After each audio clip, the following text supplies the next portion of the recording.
Rostov, Russia, 1990. A serial killer is held in an iron cage, not because he's a threat to the public, but because they're a threat to him. For over 10 years, Andrei Chikatilo has murdered and cannibalized over 50 women and children, and the families of the victims seek revenge. They all howl at him, rush to the cage, and plead to see him dead. As he describes the details of the crimes, family members faint from shock after hearing what happened to their loved ones. This is the story of Russia's most notorious serial killer, the Red Ripper. October 6, 1936. Andrei Chikatilo is born in a Ukrainian village, Yablochnik, and he's raised in a small hut on a plot of land where his parents work as farmers. However, due to them earning no money, they survive by growing crops. Now Andrei's childhood was riddled with poverty, famine, and excessive war. Now almost daily, he's forced to witness his loved ones pass away in depraved ways. Malnourishment and massacres are the cause of many bodies flooding the whole town. And due to this, Andrei and his family only survive by eating grass. The situation then becomes even worse when Andrei was just 4 years old, when his mother told him that his older brother Stepan was kidnapped and cannibalized by starving neighbors. This event would greatly increase Andrei's curiosity of cannibalism and would later stimulate his crimes. During World War II, Andrei's dad is drafted to the Soviet Red Army, leaving the rest of his family to provide for themselves. While Andrei's father is away in the war, a group of soldiers set the family's house on fire, burning it to the ground. Now in 1943, Andrei's mother gives birth to a baby girl, Tatiana. However, the child is a result of a German soldier sexually abusing and harassing Andrei's mother, where Andrei is forced to watch at only 7 years old. Now you'd think Andrei and his mother would have a strong bond and stick with each other. However, the majority of his trauma was a result of his mother's abuse. In the house, they're forced to share one bed. However, Andrei is a constant bedwetter.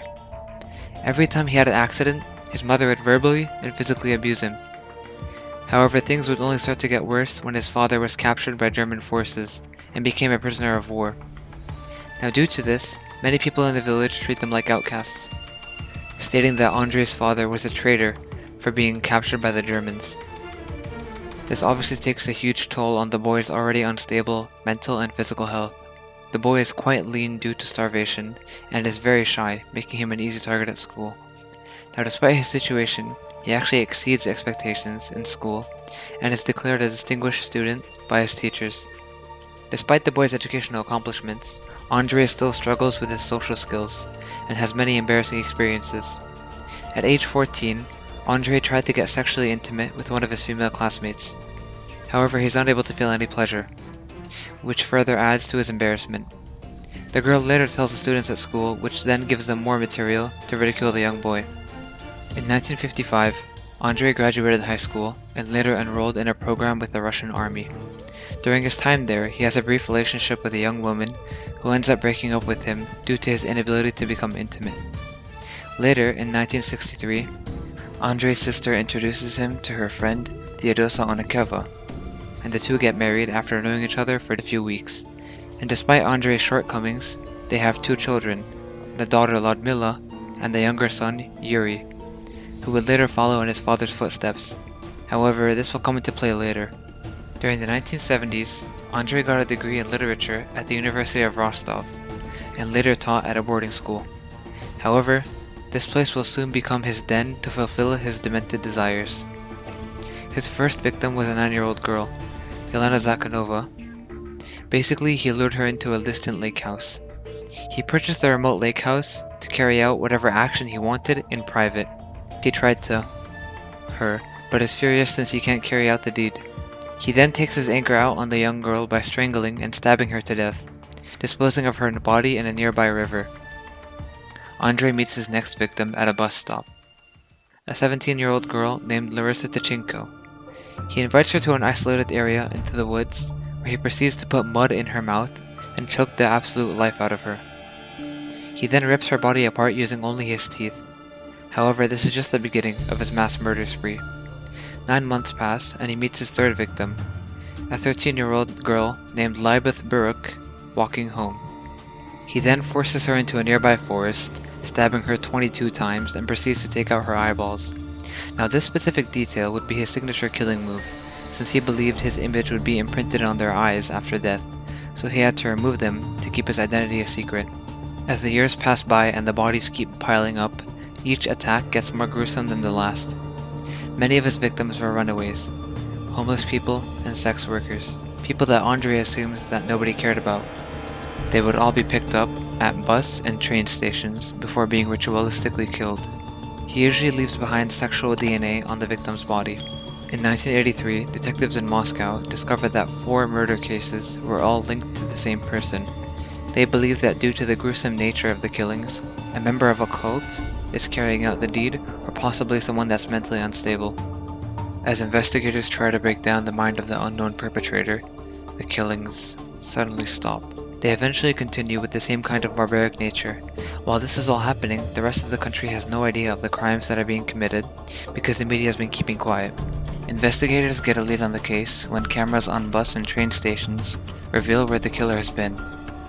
Investigators believe that he may return to the same areas to continue his process, or they'll be waiting to arrest him. Now later in 1984, Andrei Chikatilo is spotted on a bus station luring a child. He's carrying a briefcase with a large knife and several pieces of rope. His physical looks match the exact description and drawings of the events happening in the area.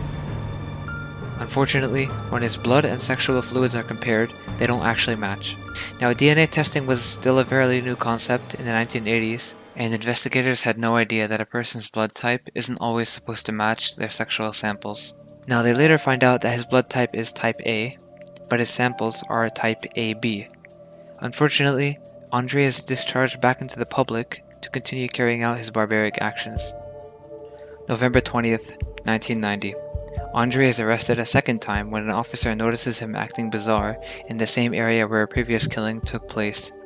Now he possessed a briefcase, the exact same kit that they found on him 6 years ago. And after 10 hours of investigation and interrogation, Andrei finally confesses to 56 murders, with him being charged for 53 of them, being 18 women, 14 girls, and 21 boys, with the oldest victim being 29 years old, while his youngest being just 7. When he goes to trial 2 years later, he's held in an iron cage as he faces the public. Now the cage is to protect him from an enraged crowd of family members who seek vengeance. Now Andrei often acts psychotically in court. He argues with the judge during testimony, screams and yells, and he even pulls his pants down, displaying his genitalia at the shocked crowd.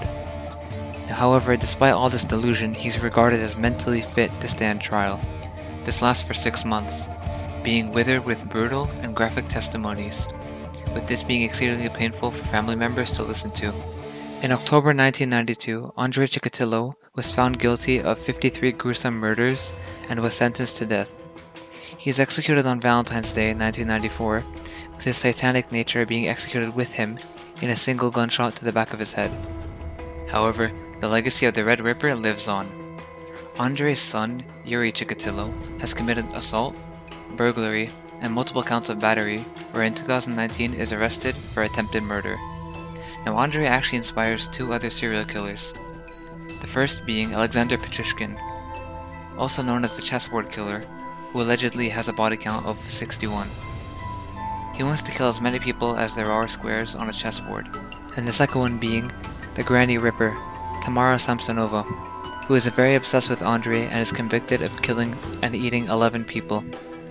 Thankfully, due to Andrei's crimes, this helped Soviet police solve over 1,000 unrelated crimes, including over 200 sexual assaults and around 95 murders. However, 2 things don't stick right with me. The first being that an innocent man was wrongly framed and executed after Andrei's first killing.